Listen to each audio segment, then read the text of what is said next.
Here's what's going to happen, by the way. So we are done now with our series for common questions that Christians or non-believers have about the faith. And we're going to take a 1-week break. Today we're just going to be in John 4 looking at a particular passage. And then after, starting next week, all right, quiet down. Starting next week, we're going to start a series on the attributes of God. I don't think we've done that before, actually. So we're going to study who God is and what he's like. And so it's going to be super cool. Come and join us for that starting next week, okay? So we're taking just a 1-week break, a little hiatus. We're going to study something that I think is relevant for all of us. Let's just go to John 4. Let's read verses 1 to 30 together, and then let's just talk about a couple things, okay? So starting in verse 1, it says this. Now when Jesus learned that the Pharisees had heard that Jesus was making and baptizing more disciples than John, although Jesus himself did not baptize but only his disciples, he left Judea and departed again for Galilee, and he had to pass through Samaria. So he came to a town of Samaria called Sychar, near the field that Jacob had given to his son Joseph. Jacob's well was there. So Jesus, wearied as he was from his journey, was sitting beside the well. It was about the 6th hour. A woman from Samaria came to draw water. Jesus said to her, "Give me a drink," for his disciples had gone away into the city to buy food. The Samaritan woman said to him, "How is it that you, a Jew, ask for a drink from me, a woman of Samaria? For Jews have no dealings with Samaritans." Jesus answered her, "If you knew the gift of God and who it is that is saying to you, 'Give me a drink,' you would have asked him, and he would have given you living water." The woman said to him, "Sir, you have nothing to draw water with, and the well is deep. Where do you get that living water? Are you greater than our father Jacob? He gave us the well and drank from it himself, as did his son and his livestock." Jesus said to her, "Everyone who drinks of this water will be thirsty again, but whoever drinks the water that I will give him will never be thirsty again. The water that I will give him will become in him a spring of water welling up to eternal life." And the woman said to him, "Sir, give me this water so that I will not be thirsty or have to come here to draw water." Jesus said to her, "Go, call your husband and come here." The woman answered him, "I have no husband." Jesus said to her, "You are right in saying I have no husband, for you have had 5 husbands, and the one you now have is not your husband. What you have said is true." The woman said to him, "Sir, I perceive that you are a prophet. Our fathers worshipped on this mountain, but you say that in Jerusalem is the place where people ought to worship." Jesus said to her, "Woman, believe me, the hour is coming when neither on this mountain nor in Jerusalem will you worship the Father. You worship what you do not know. We worship what we know, for salvation is from the Jews. But the hour is coming, and is now here, when the true worshipers will worship the Father in spirit and truth, for the Father is seeking such people to worship him. God is spirit, and those who worship him must worship in spirit and truth." The woman said to him, "I know that Messiah is coming, he who is called Christ. When he comes, he will tell us all things." Jesus said to her, "I who speak to you am he." Just then the disciples came back. They marveled that he was talking with a woman, but no one said, "What do you seek?" or "Why are you talking with her?" So the woman left her water jar and went away into the town and said to the people, "Come see a man who told me all that I ever did. Can this be the Christ?" They went out of the town and were coming to him. All right, we'll just end there for a moment. So, a couple interesting things that we see in this passage. First off, in verses 1 to 6, Jesus is going about and he's doing lots of different stuff, right? He's preaching, he's ministering, and he has to go through or pass through this area called Samaria. Now, you ever been in a hood that you're not supposed to be in before, and you're like, uh-oh, like this doesn't, like the Mont, like the mean streets of the Fremont, you ever been there before? You're like, I don't know if I should be here. That's kind of what Jesus is experiencing here, right? He's kind of going through like a shady area where Jews had no dealings with Samaritans. And so for you guys, you're like, oh, why don't they have dealings with each other? It's because of a bunch of like ancient history stuff that basically occurred. But just think of it this way, like in modern day, like Ukraine, like if you see a Russian, you kind of don't get along with each other, right? Because there's like wars and stuff. It's like the same thing. Similarly, if you're a cat person, maybe you don't get along with dog people, right? Like maybe if you're a Republican, you don't get along with Democrats, like maybe if you're a vegetarian, you don't get along with the carnivores, right? It's just like, it's that same story that just keeps happening over and over again.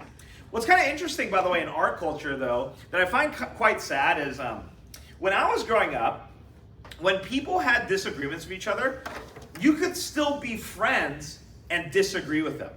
That was at least how it was for me. Nowadays, what it's like today is, hey, if you disagree with me, you hold a point of view, or you believe in something, or you say something that I don't agree with, you are never my friend again. I will never see you again. You're out of my life. I'm going to cut you out of my life. And it's crazy because, like, especially in liberal circles, they'll even promote, like, hey, goodbye to your grandma.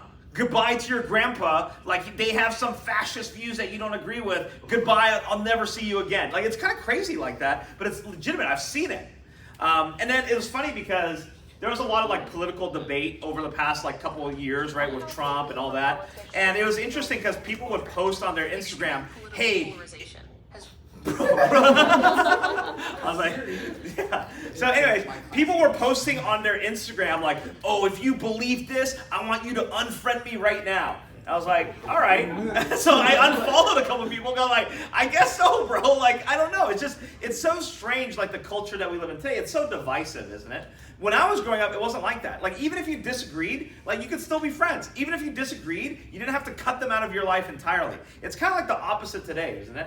Just like, if you disagree, if you hold a different point of view, if you don't agree with everything that they say, well, you're the enemy, let's murder you, you know, like whatever, right? It's terrible. It's really bad. But here, Jesus is going through this area where he's not supposed to be. And then notice what this woman of Samaria says, right? In verse 7, it says, a woman from Samaria came to draw water. And Jesus said to her, give me a drink.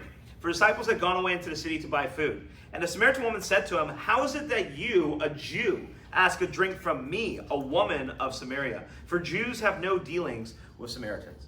Right? So even the woman is astounded. Like, why are you asking me for a drink, Jesus? You're Jewish. I'm Samaritan. We got beef with one another. We shouldn't be talking. And so here's the thing that, like, one of the takeaways that you should take away as well from this passage is that it should kind of astound you that Jesus or that God wants to associate himself with you at all. I know that we sometimes take it for granted, right? Especially if you kind of grew up in a Christian church or in a religious environment. Like, you talking to God, being in God's presence, you hanging out with God, that's kind of like a normalized, accepted thing. Or like, yeah, of course God should hang out with me. Like, I'm like super cool, right? But then if you really aren't, right? Number one, you're really not. But at number two, like, it should astound us that we get to come into the presence of God, that we get to even have Jesus speak to us at all. Like, we should be just like the Samaritan woman, where we are confused that Jesus is even talking to us, that Jesus is even associating with us. But that's exactly what he does, right?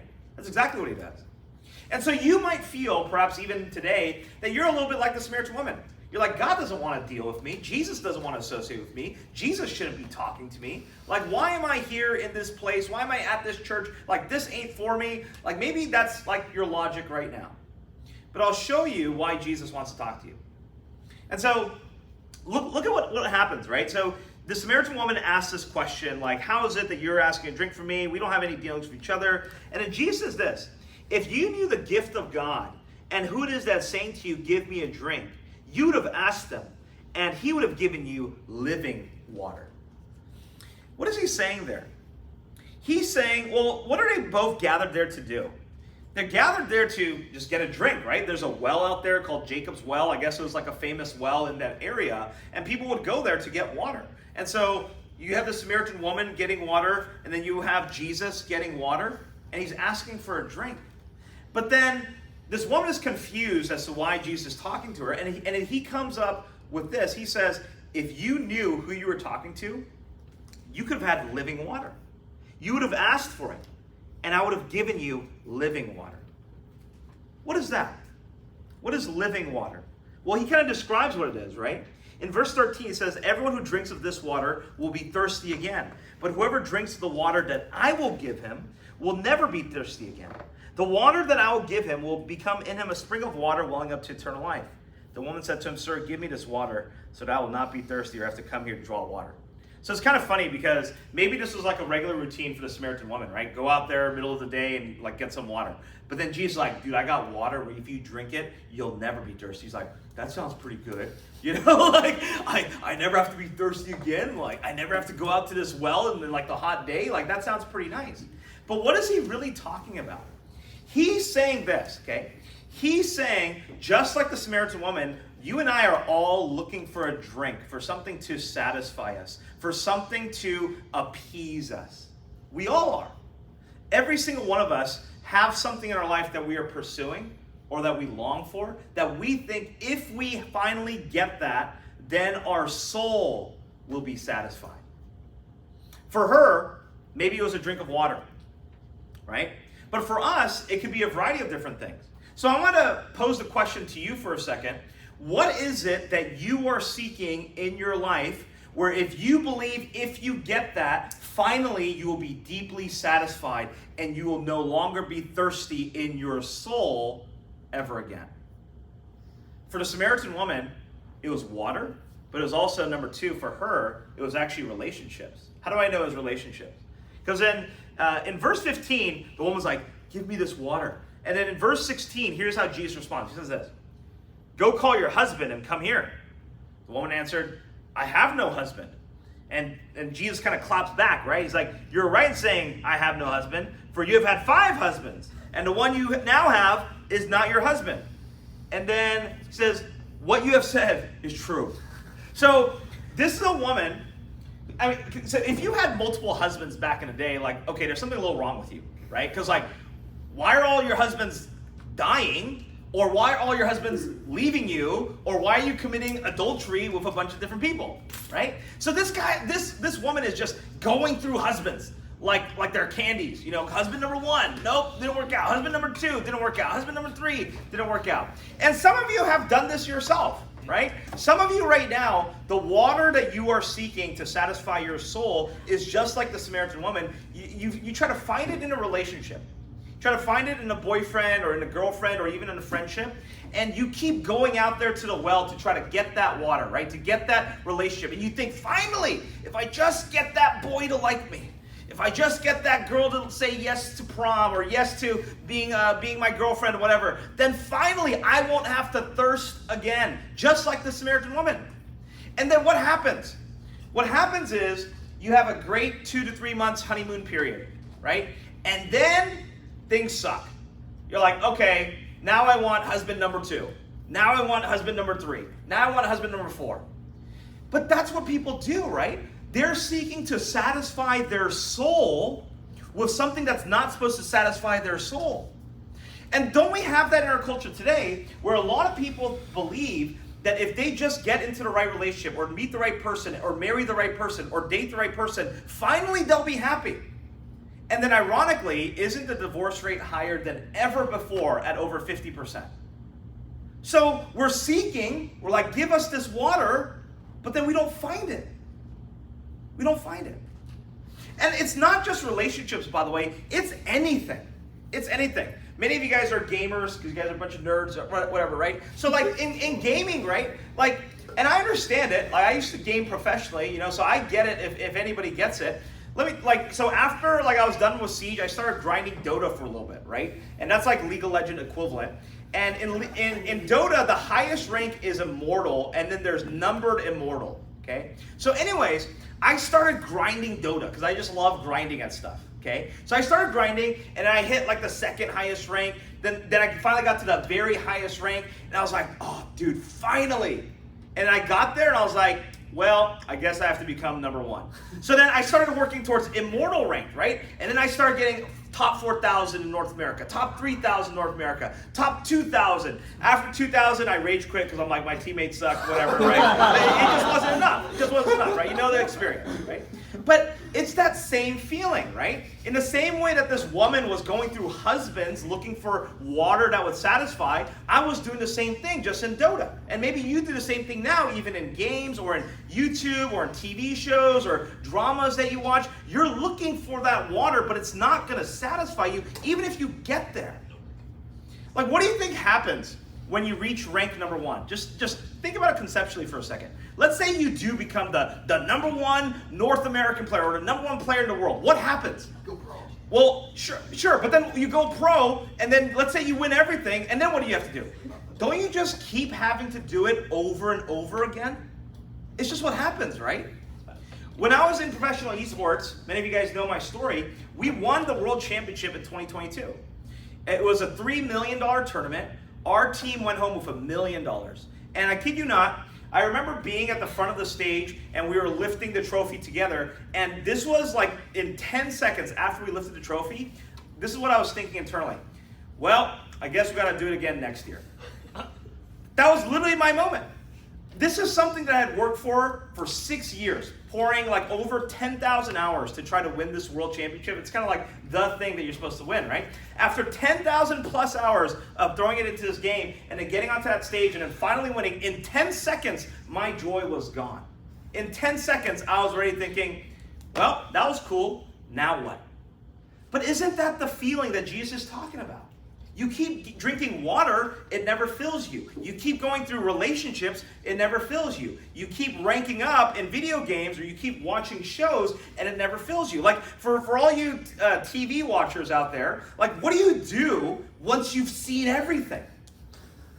You just gotta go back, right? Or you try to find a new one. It just, when is enough for you? And it's the same with anything, isn't it? Like think about it. Like, we just ate, like, Panda Express, right? Which was, like, Panda Express, relatively speaking, not bad for the price, right? Not bad for price. Let me tell you, like, when you're an adult, you're going to have some more money, okay? And so I've spent a lot of money on dinners before. Like, so I'll treat out clients sometimes for dinners. And one of my clients, even though he's much richer than me, he likes it when I buy him food. Like, he literally has, I kid you not, he has like $100 million to his name. I'm nowhere near that, right? But he still likes it when I treat him out to dinner. So anyways, we'll go to a fancy steakhouse, and he'll get wine, which is really expensive and tastes bad, by the way. He'll get a really fancy steak and like 3 different sides, and by the end of it, the meal for him and his wife plus me is like $1,500.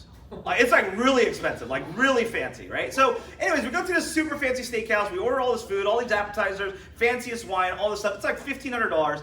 And then at the end of it, I'm like, cool, that was a cool meal. And then what do? An hour later, you're pooping it out. And then a couple hours later, you're just hungry again.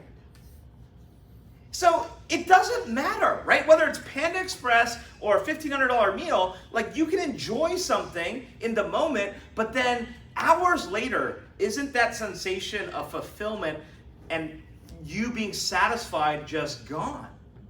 That's what Jesus is talking about with this woman. And he's saying, you're going through husbands just like that. You're seeking out water when I can give you living water that will satisfy you forever. And some of you are like, nah, I don't believe you, Aaron. Like, dude, you're telling me I do anything and I'll never be satisfied? Yes, I promise you. Some of you think, hey, if I finally move up in my career enough, you know, many of you guys are college students and you're expecting, hey, once I get that internship, once I get that job, once I get that paycheck, then finally, satisfaction. And then what ends up happening after you get that paycheck? You're like, well, would be nice if I had another zero after that, you know. Oh, would be nice if I was VP or CEO or multiple CEO, and then I'd be pretty good. It's just like, when is enough really enough? Isn't it kind of crazy, guys, that there's a phenomenon where you can be a famous celebrity and have all the success in the world, have all the popularity in the world, have all the fame in the world, do whatever you want, and still be left deeply unsatisfied? Give you an example. Kurt Cobain was the lead vocalist and singer for a very famous band called Nirvana. And they were one of the most successful bands of all time.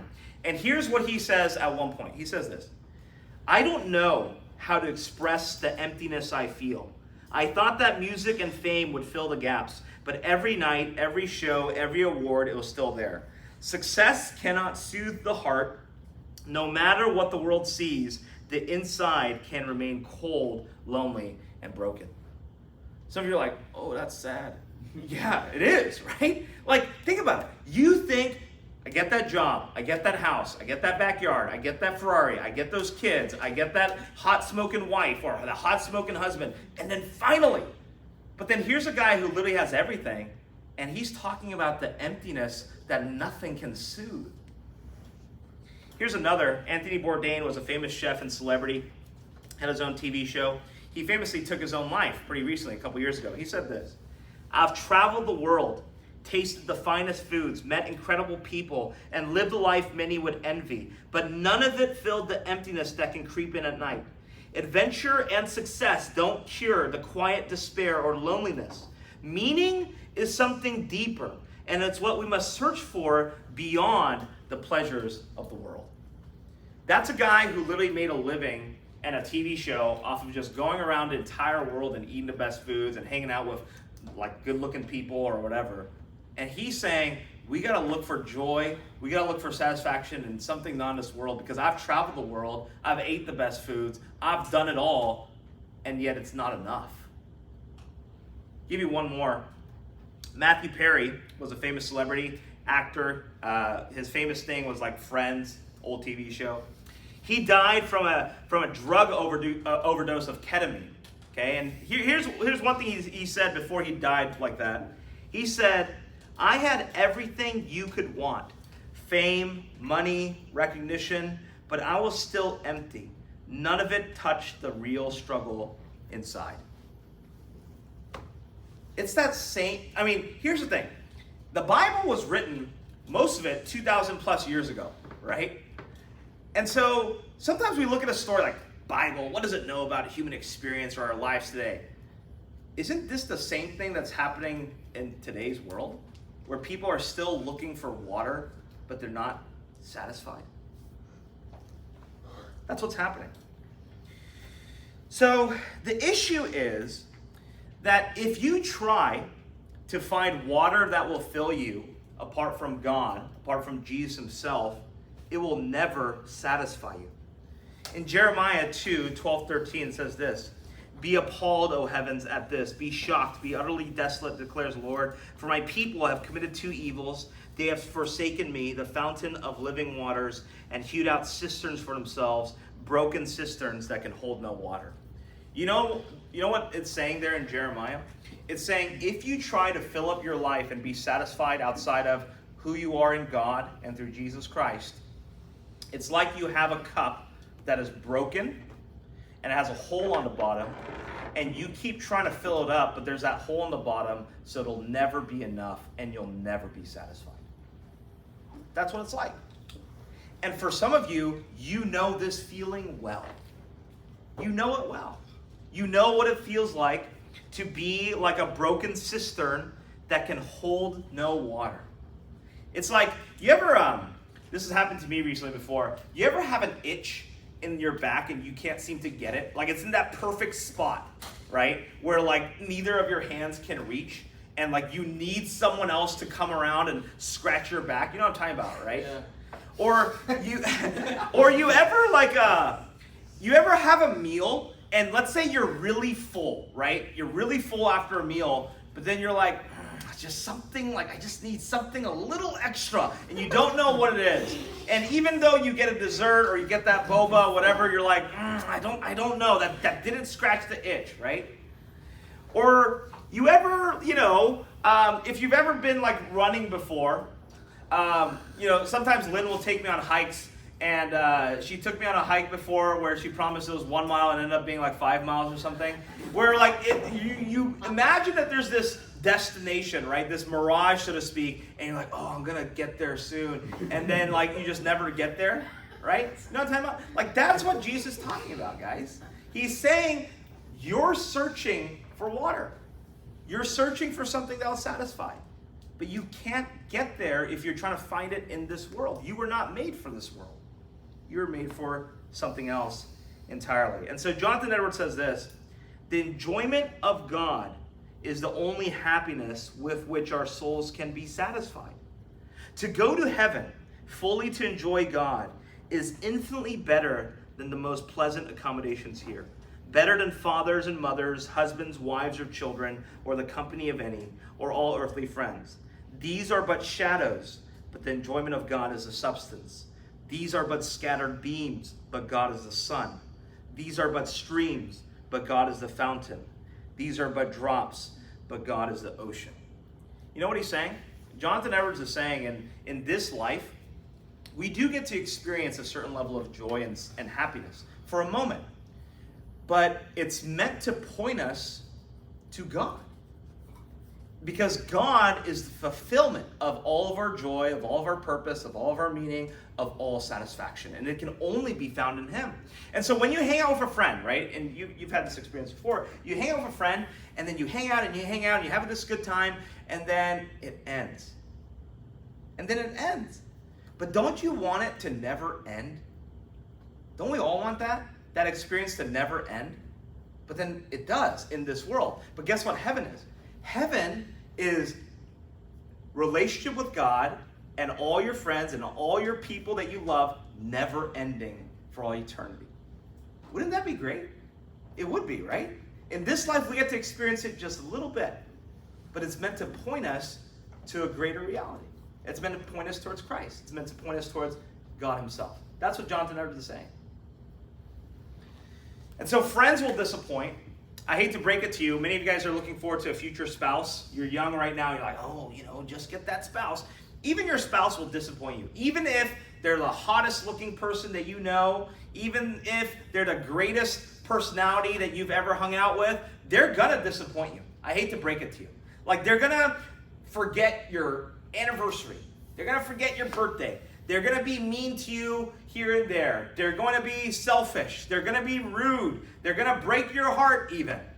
And so even the greatest relationship that you can be in this life, they're still gonna disappoint you. But guess what? Don't we have a Heavenly Father who never disappoints us and is always with us and is always for us and is always there? That's the being. God is the Son.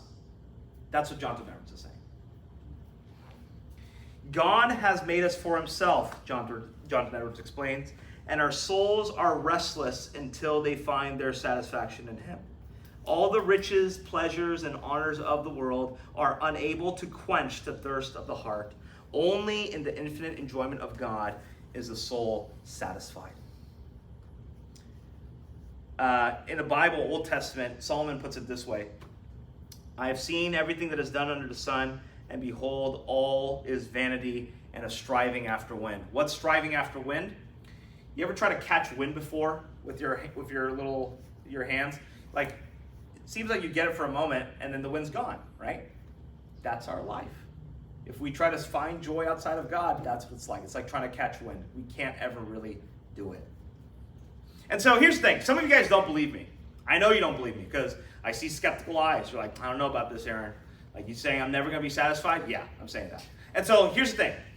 I want you to remember this day, okay? 8/20/2026. Okay? Remember this day for a second, okay? And remember this day because I want you to test this theory. I want you to go through life trying to be satisfied, trying to be happy outside of God, outside of Jesus. And then in 20 years, 30 years, 40 years, 50 years, 5 years from now, after you've tried all your attempts to do so, I want you to remember my face. Remember my face and me telling you, I told you so, bro. I told you so. And then I want you to remember Jesus. And then I want you to remember the gospel. And then I want you to remember God. You are not made for this world. You're made for God. And that's why you're so unsatisfied and you're so unhappy. This Samaritan woman actually has a change of heart. We see it, right? In verse 24, Jesus explains, God is spirit, and those who worship must worship in spirit and truth. The woman said to him, I know that the Messiah is coming. He who is called Christ. When he comes, he will tell us all things. Jesus said to her, I who speak to you am he. Then, just as the disciples came back, they marveled that he was talking with a woman, but no one said, what do you seek, or why are you talking with her? So a woman left her water jar and went away into the town and said to the people, come see a man who told me all that I ever did. Can this be the Christ? They went out of the town and were coming to him. All of a sudden, this Samaritan woman who didn't want to associate with Jesus, now she's associating with Jesus, and now she's telling other people, hey, go check out Jesus. This Jesus told me everything that I ever did. Can he be the Christ? All of a sudden, she became like a preacher, an evangelist, someone who is sharing the good news of who Jesus is and saying, hey, this guy's offering living water. Hey, this guy told me everything that I ever did. Can he really be God? And maybe this is your moment for that as well. Maybe you resonate with what I'm talking about today, and it makes sense to you. You're like, hey, I'm like telling you your life story. You've tried it. You've tried drugs. You've tried sex. You've tried even hurting yourself. You've tried friendship. You've tried alcohol. You've tried sports. I don't know. You've tried anything under the sun to try to be happy, but it hasn't ever been enough. Maybe this is your moment, just like the Samaritan woman, to be like, hey, maybe Jesus is the real deal. Maybe God is the real deal. Maybe I should follow God. For others of you, maybe it's just the start of an experiment, a very long experiment, 20, 30 years into the future. I want to see if this is really true. Trust me, dude, I've been there. Like, I've been through a lot of different highs and lows in my life. I've experienced a lot of really good times. I've experienced a lot of sad times. And let me tell you, all the highs that I've experienced, it has never been enough. It's never been enough. And so I don't try. What I do instead is I recognize that I'm not made for this world, and I trust in Jesus. And I wait for the world to come. And that's what all Christians are called to do. So, Jesus offers us living water that will cause us to never be thirsty again. Wouldn't you want that? I want that. He says, going back to verse 14, he says, whoever drinks the water that I will give him will never be thirsty again. The water that I will give him will become in him a spring of water welling up to eternal life. In Isaiah 55, 1 and 2, God in the book of Isaiah says something very similar. He says this, come, everyone who thirsts, come to the waters, and he who has no money, come buy and eat. Come buy wine and milk without money, without price. Why do you spend your money for that which is not bread, and your labor for that which is not satisfied? Listen diligent to me, and eat what is good, and delight yourselves in rich food. What he's saying there in Isaiah is some of you are looking for bread, and for wine, and for milk, whatever, to satisfy you. Come get real bread. Come get Jesus. So, last thing, I'll just end with a quote from C.S. Lewis. He says this, most people, if they had really learned to look into their own hearts, would know that they do want, and want acutely, something that cannot be had in this world. There are all sorts of things in the world that offer to give it to you, but they never quite keep their promise. If I find in myself a desire which no experience in this world can satisfy, the most probable explanation is that I was made for another world. Probably earthly pleasures were never meant to satisfy it, but only to arouse it, to suggest the real thing. If that is so, I must take care on the one hand never to despise or be unthankful for these earthly blessings, and on the other, never to mistake them for the something else of which they are only a kind of copy or echo or mirage. I must keep alive in myself the desire for my true country, which I shall not find till after death. I must never let it get snowed under or turned aside. I must make it the main object of life to press on to that other country and to help others to do the same. There's another country out there, guys, that you and I were made for. It's not the USA, as much as I love the USA. It's God's country. It's heaven. And that's what you and I were made for as well. So I'll go and pray, and then we can respond to song worship, and then we'll go into some small groups after that. All scripture is quoted from the ESV.